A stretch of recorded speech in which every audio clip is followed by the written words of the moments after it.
ప్రత్యర్థి పార్టీల గుండెలో రైలు పరిగెత్తల విశాఖ భీమిలి నియోజకవర్గం అభ్యర్థి గంట శ్రీనివాసరావుకు ఎన్నికల ప్రచారంలో జనాదరణ లభిస్తుంది. 5వ వార్డు మధురవాడ నగరం పాలెం వైఎస్ఆర్ కాలనీ పరిసర ప్రాంతాల్లో చేపట్టిన ఎన్నికల ప్రచారంలో అడుగడుగున గజమాలతో స్వాగతం పలుకుతూ హారతులు పడుతున్నారు.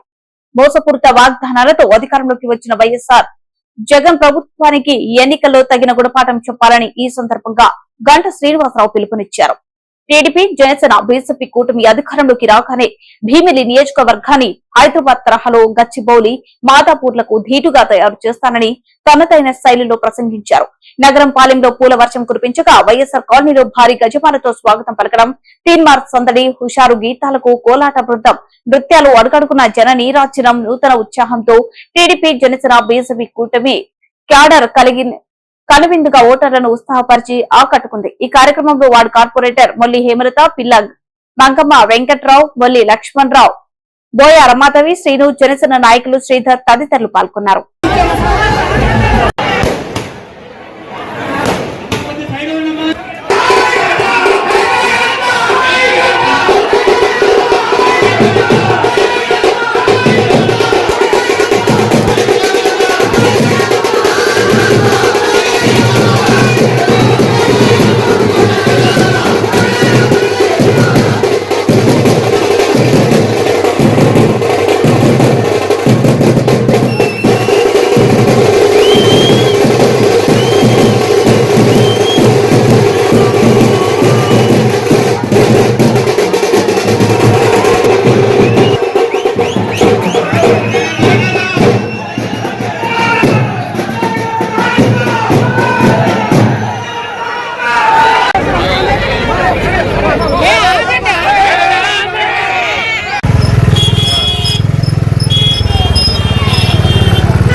బాబా సైడ్ సైడ్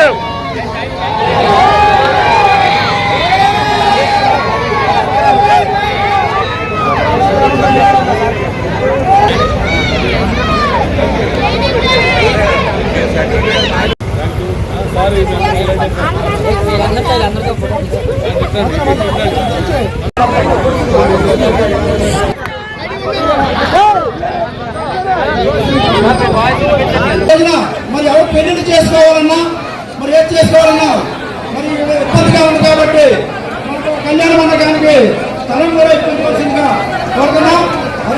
ఎప్పుడు కూడా తెలుగుదేశానికి పట్టుదలగా తెలుగుదేశం అల్పాలని మనం మీకు తెలియజేస్తామా.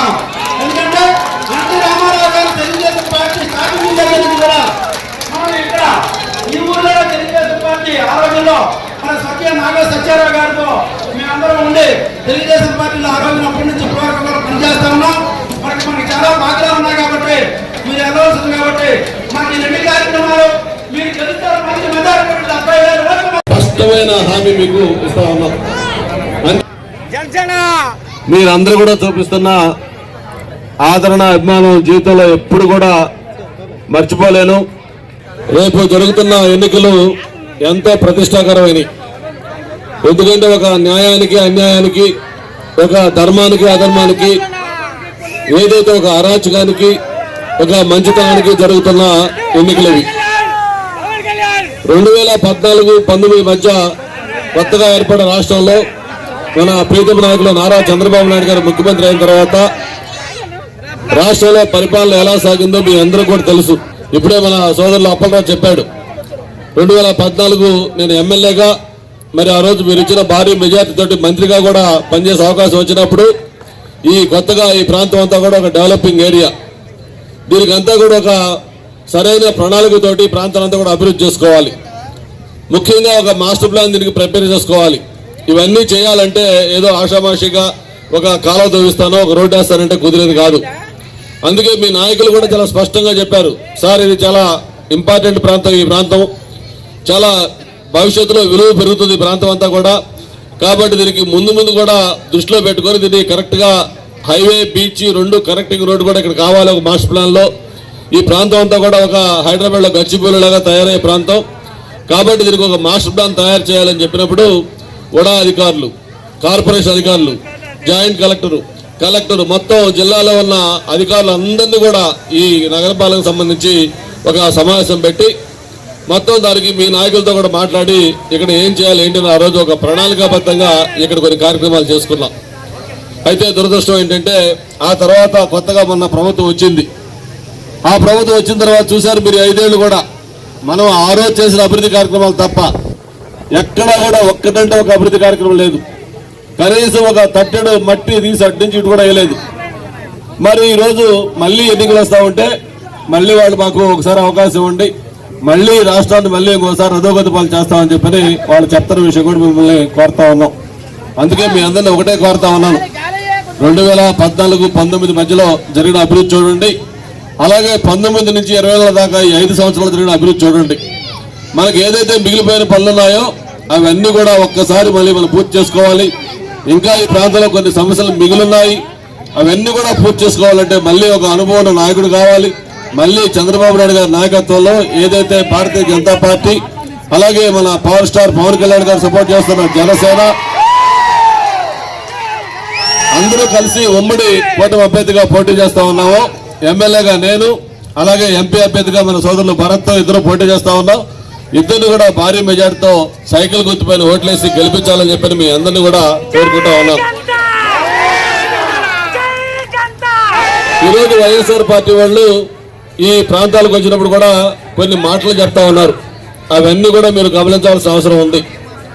మామూలుగా జగన్మోహన్ రెడ్డి గారు మేము సిద్ధం అని చెప్పని మాట్లాడుతూ ఏదైతే మాట చెప్పానో చెప్పిన అన్ని కూడా నెరవేర్చాను. నేను 99.9 మాటలు నేను చెప్పిన మాటలు అమలు చేశాను, నాకు మళ్ళీ ఓట్లేమని అడుగుతా ఉన్నాడు. నేను మీ అందరినీ ఒకటే అడుగుతా ఉన్నాను, చాలా మంది మహిళలు వచ్చారు ఇక్కడికి. మీకు ఎన్నికలకు ముందు 2019లో ఏదైతే సంపూర్ణ మద్యపాన నిషేధం చెప్పాడో ఒక్కసారి మీరు ఆలోచించండి. ఆ రోజు చెప్పడమే కాదు, ఒక అడుగు ముందుకేసి ఇంకో మాట కూడా చెప్పాడు, నేను మళ్ళీ వచ్చే ఎన్నికల్లో మద్యపాన నిషేధం చేసే మళ్ళీ మిమ్మల్ని ఓట్లు అడుగుతానన్నాడు. మరి ఈ రోజు మద్యపాన నిషేధం ఎలా అవుతుందో మీరు చూస్తా ఉన్నారు. ఎక్కడన్నా మద్యపాన నిషేధం అనేది కనీసం ప్రయత్నం అన్నా చేశాడా అని చెప్పని ఒక్కసారి మనం ఆలోచించాల్సి